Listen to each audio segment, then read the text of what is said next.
बिस्मिल्लाहिर्रहमानिर्रहीम, अस्सलाम वालेकुम। Welcome back to my YouTube DM medicine tip channel पर सब दोस्तों को खुशामदीद करता हूँ। आज एक नई वीडियो के साथ, नए टॉपिक के साथ आपकी खिदमत में हाजिर हुआ हूँ। आज का हमारा टॉपिक है नापा सपोजिटरी के हवाले से।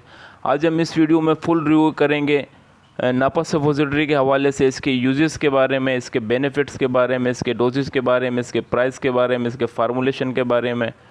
तो आपका कीमती टाइम ज़ाय के बगैर वीडियो को शुरू करता हूँ। वीडियो शुरू करने से पहले हमेशा की तरह एक छोटी सी रिक्वेस्ट है, अगर आप हमारे चैनल पे नए हैं तो चैनल को सब्सक्राइब कर दें, वीडियो को लाइक कर दें, साथ में दिए गए बेल आइकन को प्रेस कर दें ताकि मुस्तकबिल में मेडिसिन से रिलेटेड कोई भी वीडियो हो तो उसकी नोटिफिकेशन आपको सबसे पहले मिल सके। तो आज हम गाइस फुल रिव्यू करेंगे नापा सपोजिटरी के हवाले से, नापा सपोजिटरी के यूजेस के हवाले से कि इस नापा सपोजिटरी को किन कंडीशन में यूज़ कराते हैं, और इसकी मज़ीद डिटेल में हम रिव्यू करेंगे। तो मुकम्मल डिटेल के लिए आपसे एक छोटी सी रिक्वेस्ट है कि आप वीडियो को पूरा देखें ताकि कोई भी इन्फॉर्मेशन आपकी स्किप ना हो। तो आज की वीडियो बहुत अहम होने वाली है। नापा सपोजिटरी को किन कंडीशन में यूज़ करते हैं, किन डिसऑर्डर में यूज़ कराया जाता है, तो मैं आपको बताता हूँ इस वीडियो में। तो जैसे कि आपको मालूम हो, अगर आपके घर में छोटे बच्चे हैं तो उनको अगर फीवर हो जाए, बुखार हो जाए, दर्द हो जाए, तो आप सबसे पहले उनको पेनाडोल का सिरप देते हैं। और अगर फ़ीवर में कमी नहीं आए तो उसके बाद आप बुरफिन देते हैं। उसके बाद भी अगर फ़ीवर में कमी ना आए तो उसके तीसरा हल ये है कि आपने नापा सपोजिटरी उनको देना है। नापा सपोजिटरी बेसिकली अगर इसकी हम कंपोजिशन की या फार्मूलेशन की बात कर लें तो ये भी एक पैरासीटामोल है, और इसको ओरली यूज़ नहीं करते हैं, इसको मुंह के ज़रिए इस्तेमाल नहीं किया जाता है। इसको बेसिकली अनस के ज़रिए, रेक्टम के ज़रिए इसको यूज़ किया जाता है, यानी कि पखाने वाले रास्ते के ज़रिए इसको दिया जाता है। और ये फ़ीवर में कमी के लिए इस्तेमाल करते हैं, बुखार कम करने के लिए बहुत इफ़ेक्टेड है, और पेन वगैरह कम करने के लिए भी बहुत इफ़ेक्टेड है। छोटे बच्चे होते हैं उनको दवाइयों से जल्दी आराम नहीं आता, तो उनके लिए ये बहुत इफ़ेक्टेड है। ये भी एक पैरासीटामोल है, और ये आपको मैं बार बार बता रहा हूँ कि ये इसको ओरली यूज़ नहीं करना, मुंह के ज़रिए इसको इस्तेमाल नहीं करना, इसको रेक्टम पखाने के रास्ते से इसको दिया जाता है। और इसको देने का क्या तरीका है वो भी मैं आपको इस वीडियो में बताता हूँ। बेसिकली एक पैरासीटामोल की गोली टाइप है, ये नापा सपोजिटरी है पैरासीटामोल की।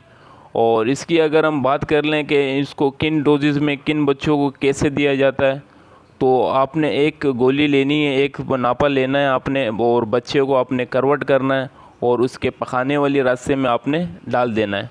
थोड़ा सा उसको दबा के रखना है 2 मिनट, उसके बाद आपने इसको छोड़ देना है।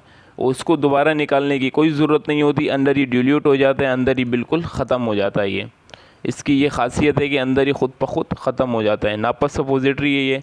और अगर हम इसकी डोजेस की बात कर लें कि इसको किन मिकदार में किन बच्चों को दे सकते हैं, तो अगर आपका बच्चा 2-3 महीने का है और 2-3 महीने से लेकर 1 साल की 1 ईयर की उम्र तक है, तो आपने 125 mg में इसको यूज़ कराना है। इसमें 3 कैटेगरी आती है, 125 mg भी आती है, इसमें 250 भी आता है, और इसमें 500 mg भी आता है। तो 125 और छोटे जो बच्चे होते हैं उनमें यूज़ किया जाता है। जैसे कि आपका बच्चा 3 महीने से 15 महीने तक या 2 साल तक है, तो 125 mg आपने पखाने के रास्ते में इसको इंजेक्ट करना है। और इसी के साथ साथ और कितनी मरतबा इसको आप यूज़ करा सकते हैं, अगर पहले तो आपने पेनाडोल का सिरप, पैरासीटामोल सिरप देने, अगर उससे बुखार की शिद्दत में कमी ना आए तो उसके बाद आपने यूज़ करना है। ऐसे नहीं कि आपने डायरेक्टली आपने नापा सपोजिटरी ली और डाल ली और यूज़ कर दी, ऐसे नहीं होता। हर चीज़ का एक प्रोटोकॉल होता है, हर चीज़ का एक तरीक़ाकार होता है। पहले आपने सिरप ही यूज़ कराना है, अगर सिरप से बुखार में कमी नहीं आए तो उसके बाद आपने इसकी तरफ जाना है। तो आपने 125 mg 2 महीने से लेकर 2 साल 3 साल तक आपने 125 mg दे सकते हैं। और इससे जो बड़े बच्चे होते हैं 5 साल से लेकर 10 साल तक, तो आपने 250 mg देना है। और जो बड़े बच्चे होते हैं 10 साल से अबव जितने भी आते हैं, तो उनको आपने 500 mg यूज़ कराना है। और इसको दिन में कितनी मरतबा यूज़ करा सकते हैं, इसके हवाले से भी मैं आपको बताता हूँ। इसको दिन में आप 3 मरतबा यूज़ करा सकते हैं, 6-6 घंटे 8-8 घंटे के वक्फे से आप इसको यूज़ करा सकते हैं। इससे कम टाइम के वक्फे से आप इसको हरगिज़ यूज़ ना किया करें। और इसी तरीके से अगर हम बात कर लें कि इसके साइड इफ़ेक्ट के हवाले से, तो इसके साइड इफ़ेक्ट में मैं आपको इस वीडियो में बताता हूँ। इसके साइड इफ़ेक्ट ये हैं कि अगर आपने ज़्यादा मिक़दार में यूज़ कर दी और मुसलसल आप इसको यूज़ कराए जाते हैं, तो उसके बाद आपके बच्चों को किडनी में मसले हो सकते हैं, किडनी में स्टोन वगैरह भी बन सकते हैं, किडनी में दर्द महसूस हो सकता है, किडनी फेलियर की तरफ भी जा सकते हैं। तो इसको आपने हरगिज़ ज़्यादा मिकदार में यूज़ नहीं कराना है।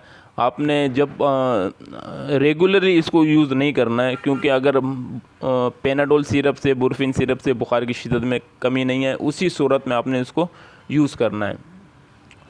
तो अगर इसकी हम प्राइस की बात कर लें तो इसकी 1 to 5 जो mg का नापा सपोजिटरी है तो 80-90 रुपये में आपको पूरे पाकिस्तान में किसी भी मेडिकल स्टोर में बआसानी मिल सकता है।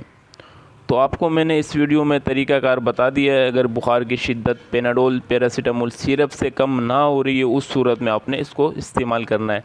डायरेक्टली इसको इस्तेमाल नहीं करना है और इसको आपने उसी सूरत में इस्तेमाल करना है जब कोई भी सिरप काम ना कर रहा हो। तो ये फ़ीवर उतारने के लिए बहुत ही इफ़ेक्टेड है और फ़ीवर 5 से 6 मिनट में फ़ीवर ख़त्म कर देता है बिल्कुल। आपने ज़्यादा मिकदार में यूज़ नहीं करना है, आपने अपने डॉक्टर से भी रुजू करना है। और मेडिसिन से रिलेटेड कोई भी क्वेश्चन हो तो आप मुझे मैसेज करें, इंशाल्लाह आपको बर वक्त जवाब मिलेगा। आज तक के लिए इतना था। उम्मीद करता हूँ कोई वीडियो पसंद आई होगी। इंशाल्लाह नेक्स्ट वीडियो में आपसे मुलाकात करेंगे।